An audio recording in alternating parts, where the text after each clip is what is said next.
Després de 7 anys vivint a la ciutat, perseguint un somni,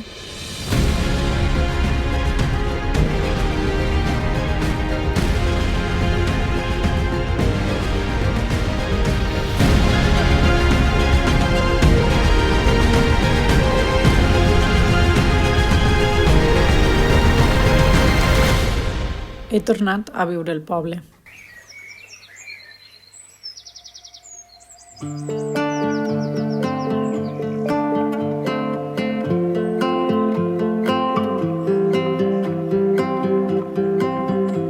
I és curiós que fa 7 anys mai hauria imaginat que tornar aquí entre camps i olors que reconec amb els ulls tancats em faria sentir tranquil·la.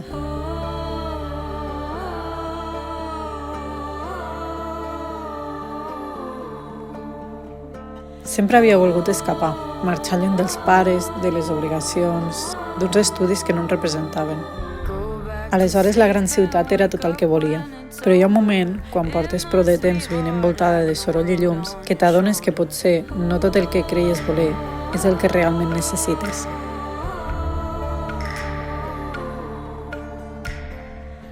La ciutat no era per a mi. Necessitava natura, aire, un ritme que em permetés escoltar-me. I ara que m'he vist obligada a tornar, sento que és el moment per aprofitar-ho, per redescobrir una vida més lenta, envoltada de camps, d'animals i d'aquella sensació d'autenticitat que només té el lloc on vaig créixer. Aquest retorn m'ha servit com un cop de realitat. Ens hem oblidat que som part de la natura, que fa només unes dècades ni tan sols sabíem què eren aquestes pantalles. Ara ens hi perdem hores i hores, presoners voluntaris d'un món que no ens pertany del tot. Un món d'aparadors on la gent ensenya només la part bonica de la seva vida i ens bombardeja amb una llista infinita d'exigències. Has de tenir una casa més gran, un cos més prim, has de ser llesta, però prou bona persona. Tot i res a la vegada. M'hi he perdut massa temps, ho confesso, i n'estic cansada. Davant de tanta pressió i tanta superficialitat, he decidit dir prou i començar una sèrie anomenada Tornant a les arrels.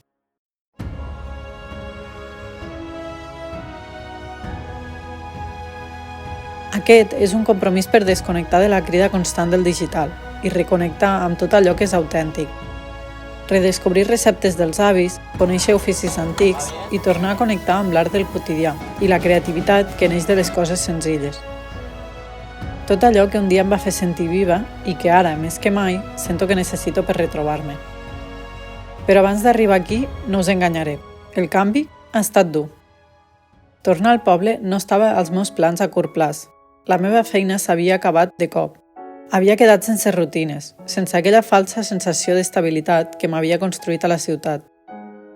De sobte, els meus dies tornaven a començar en aquell territori on vaig créixer, amb fotografies familiars per casa, llibres gastats i una llibreta buida sobre el meu escriptori, com esperant a que li confessés els meus plans per a aquesta nova etapa.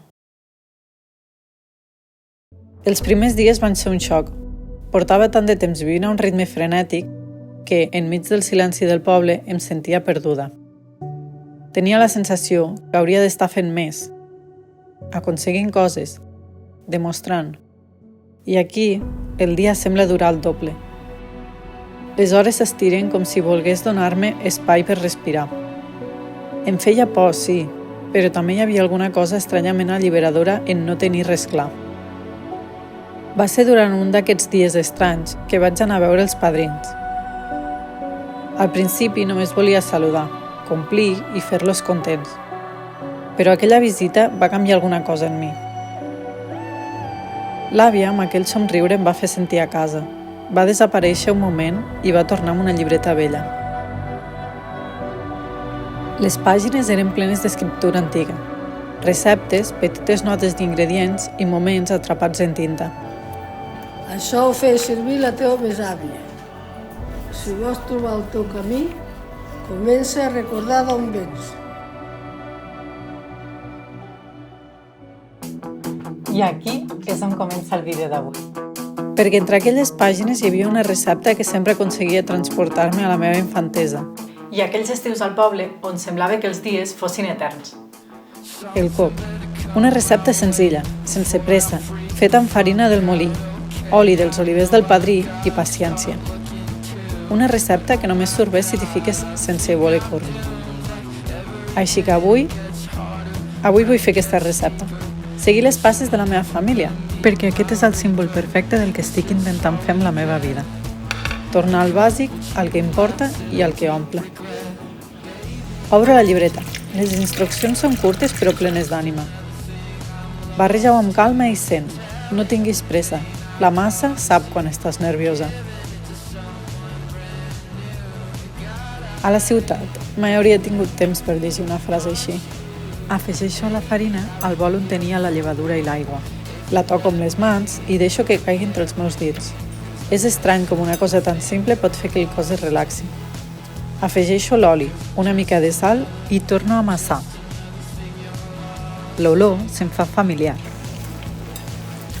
I amb cada moviment noto que el meu ritme interior es va ajustant. Amassar és com meditar, però sense haver-m'ho de proposar. Mentre reposa la massa, surto fora. Fa sol, el vent mou les fulles i de fons sento un tractor que va treballar. Tot és tan senzill que fa mal pensar en com ens hem complicat la vida tant de temps. Torno a la cuina i la massa ja ha crescut. La tallo, li dono forma i l'omplo amb ingredients de l'hort.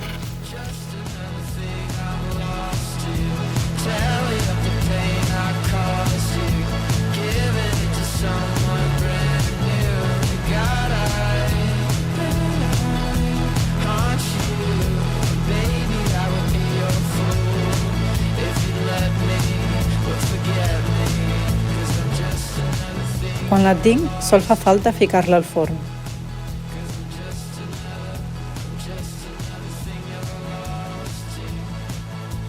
L'olor que comença a sortir em transporta quan era petita, a les festes majors que passàvem en família, a mans plenes de farina i riures que omplien la casa.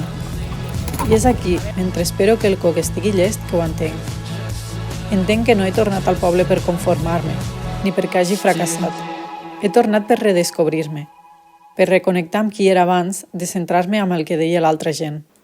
I penso que d'alguna manera aquesta llibreta, el coc o inclús el vídeo m'ajudaran a créixer. Quan trec el coc del forn, li tiro un rajolinet d'oli. I la crosta està daurada i cruixent. El deixo refredar una mica. L'àvia sempre em diu que el coc no s'ha de menjar en calent, que té el seu temps, i quan finalment el parteixo, el so és perfecte. El provo i no sé si és la recepta o el moment o tot plegat, però em recorda a casa. I penso que potser això és el que he vingut a fer aquí, tornar a casa, encara que no sigui només un lloc. Tornar a mi. Així comença aquesta sèrie, tornant a les arrels. Un viatge per redescobrir oficis, receptes i tota aquella creativitat que un dia havia format part de mi i que ara me n'he oblidat. Gràcies per ser-hi i per mirar aquest primer episodi i acompanyar-me mentre aprenc de nou a viure. Adeu!